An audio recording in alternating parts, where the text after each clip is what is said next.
Meridianis Voyage, spécialisé dans l'organisation du pèlerinage. Allah, Allah, Allah, Allah, ya Allah, Allah, Allah, Allah, Allah, ya Allah. Bismillahir Rahmanir Rahim, alhamdulillah, wassalatu wassalamu ala rasulillah. Assalamu alaikum wa rahmatullahi wa barakatuh.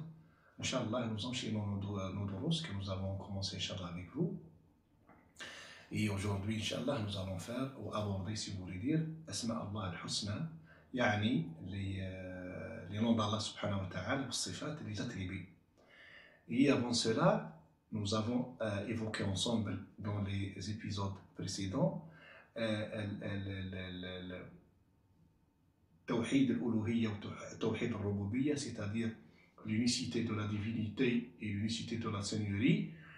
وفاتني واحد الحاجة une chose que j'allais vous dire هي أنه آية في القرآن الكريم un verset dans سورة الزخرف normalement dans lequel Allah subhanahu wa ta'ala dit وهو الذي في السماء إله وفي الأرض إله وهو الحكيم العليم يعني وهو الذي في السماء المعبود بحق تعبده الملائكة donc c'est lui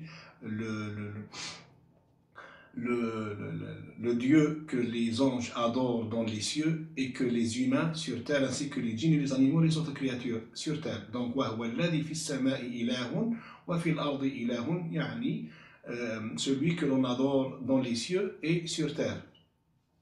Aujourd'hui, Inch'Allah, comme je viens de vous dire, nous allons Inch'Allah aborder ensemble الأسماء والصفات يعني les beaux noms d'Allah subhanahu wa ta'ala et ses attributs.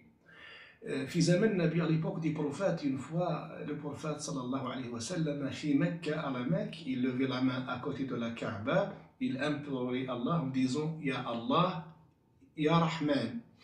Ou quand il y avait Abu Jahl qui regardait la scène, il a dit bien sûr à ses amis, les ennemis jurés de l'islam de l'époque, regardez cet égaré, il faisait allusion au prophète, il nous interdit d'adorer nos idoles alors que lui, il en adore deux. Il dit, Ya Allah, Ya Rahman, il y a donc deux. Rabbi subhanahu wa ta'ala instantanément a révélé au prophète ce verset, ma'rouf fi surat al-Isra, le verset ou la sourate de l'Isra.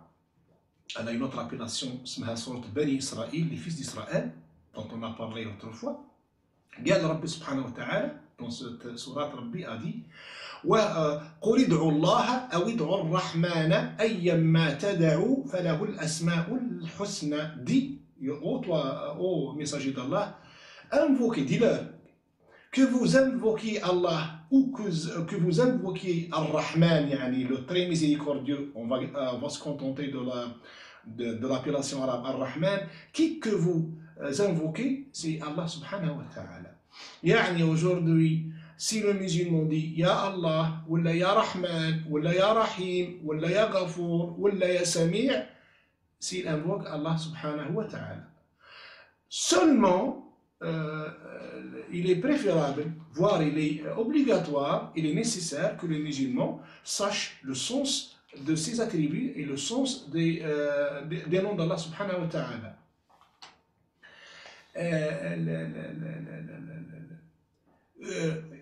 Il y a deux noms qui sont couramment utilisés dans le Coran, Al-Ghafour, Al-Rahim, c'est le binôme, الأسماء الأثناء الاثنان اللي نلقاوهم que l'on trouve dans le Coran, الرحمن وهو الغفور والرحيم. Toujours quand il y a le Ghafour, il y a le Rahim. Ou dans deux sourates, dans deux versets les plus célèbres qui parlent du repentir, Rabbi subhanahu wa ta'ala, il finit le verset par وهو الغفور الرحيم ou bien إن الله غفور رحيم. Donc, je ne sais pas comment je vais les traduire en français, mais on va en traduire le sens. À savoir, Al-Ghafour en langue arabe, yani Rabbi subhanahu wa ta'ala, il te pardonne les péchés du passé. Al-Rahim, il te pardonne le péché ou les péchés du présent et du futur. C'est-à-dire, si vous entendez ou si vous lisez un verset qui finit par Al-Ghafour, Al-Rahim, sachez qu'il parle du repentir. À titre d'exemple, Rabbi قال dans sourate الزمر, dans la sourate les Anneaux,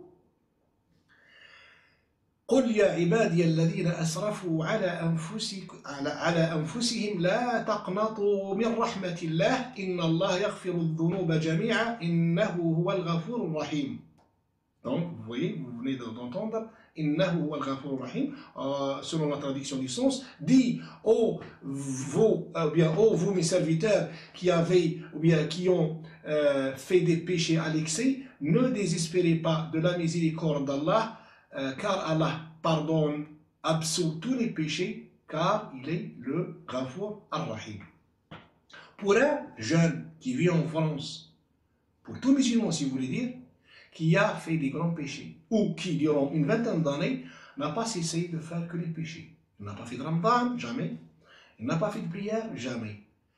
Et il a peut-être bu de l'alcool, peut-être il a fait beaucoup de haram, et aujourd'hui, il veut se repentir. Qu'est-ce qu'il se dit?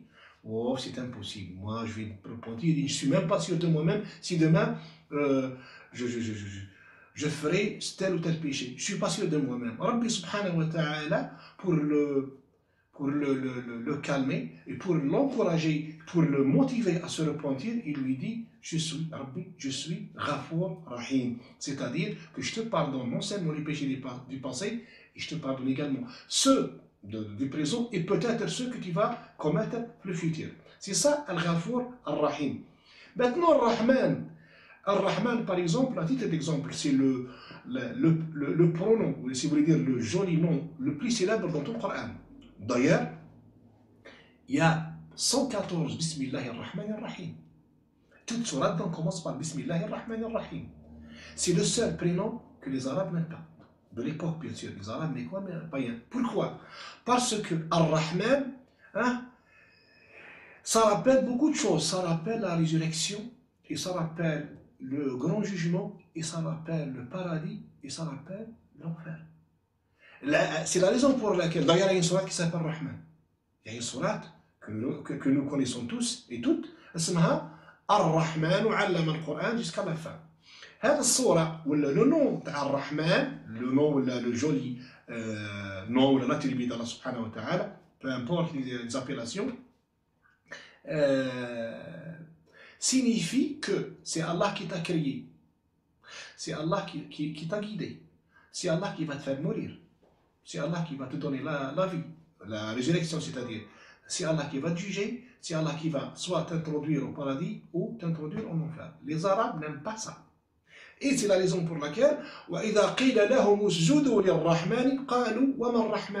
quand on leur demande de se prosterner devant le Rahman, ils diront: c'est qui le Rahman?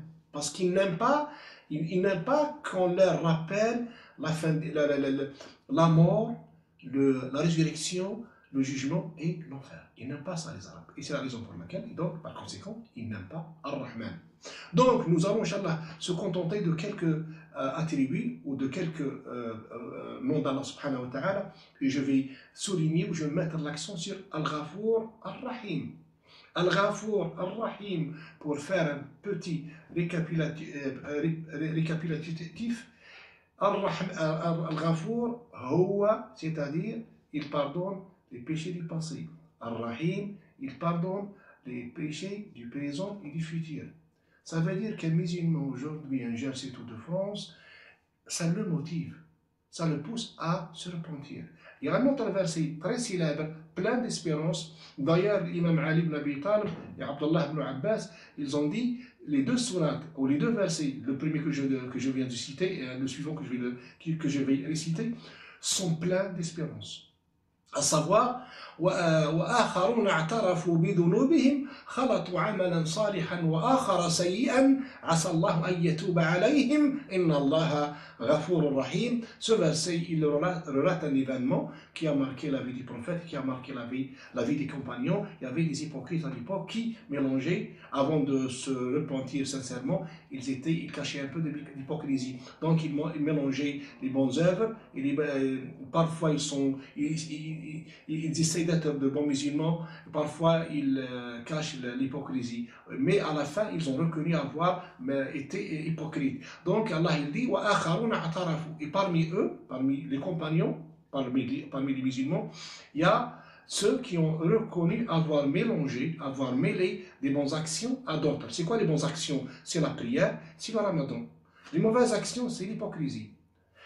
وآخرون اعترفوا بذنوبهم خلطوا عملا صالحا وآخر سيئا, comme c'est le cas de nous-mêmes, de nos jours. Il y a des gens qui font la prière et qui boivent de l'alcool. Il y a des gens qui font la prière ou le ramadan qui fument du shit, etc. آخرون اعترفوا بذنوبهم خلطوا عملا صالحا وآخر سيئا. Est-ce que seront-ils كما يقول واحد dans l'expectative? لا non. ربي قال إن الله غفور رحيم.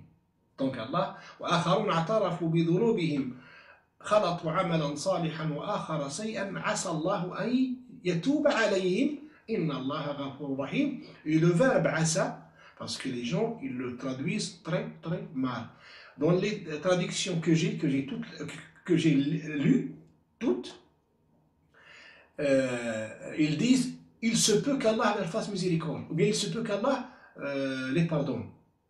Il se peut, ça veut dire qu'Allah subhanahu wa ta'ala n'est pas sûr de ce qu'il fait. Non, c'est faux. C'est le asa, le verbe asa, en langue arabe étymologiquement, signifie il se peut. Mais quand il vient d'Allah, quand il émane d'Allah, il signifie la certitude, sans nombre d'un doute, sans nombre d'une hésitation. Donc certainement Allah subhanahu wa ta'ala leur fera miséricorde ou leur pardonnera leurs péchés, car il est Ghafour Rahim, yani il va leur pardonner les péchés du passé, il va leur pardonner les péchés du présent et peut-être les péchés du futur. Inch'Allah, nous allons continuer ce thème dans la prochaine séance. Inch'Allah, d'ici là, je vous souhaite un agréable moment. وصلى الله وسلم على رسوله الكريم وآخر دعوانا أن الحمد لله رب العالمين. الله